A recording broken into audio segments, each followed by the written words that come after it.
সুজাপুর বিধানসভা কেন্দ্রে তৃণমূল কংগ্রেস মনোনীত প্রার্থী সাবিনা ইয়াসমিন ভোট প্রচারে ঝড় তুললেন। মালদা জেলার সুজাপুর বিধানসভার অন্তর্গত বামনগ্রাম মসিমপুর অঞ্চলের মসিমপুর গ্রামে মঙ্গলবার সকালে জোর কদমে নির্বাচনী প্রচার চালান তৃণমূল কংগ্রেসের প্রার্থী এবং রাজ্যের মন্ত্রী সাবিনা ইয়াসমিন।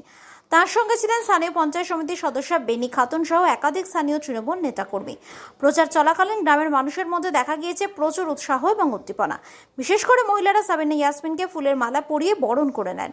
অনেকে তাকে শুভেচ্ছা জানান এবং ভোটে সমর্থনের আশ্বাস দেন।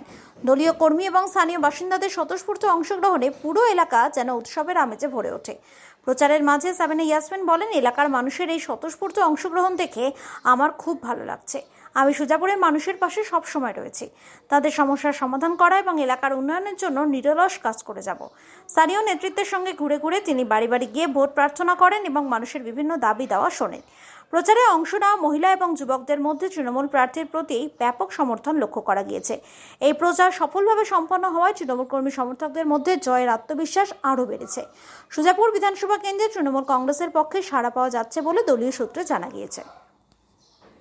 সাড়া পাচ্ছি এবং মানুষ দুহাত করছে, আশীর্বাদ করছে। আমি তাদের সাথে আছি, তাদের পাশে আছি। কেউ যেন কোনো প্রকার দুশ্চিন্তা না করে, আতঙ্কে যেন না থাকে। সকলে উৎসব মনে করে ভোট করুন এবং মমতা ব্যানার্জির পাশে থাকুন। আমরা আপনাদের পাশে আছি, চিন্তা করুন।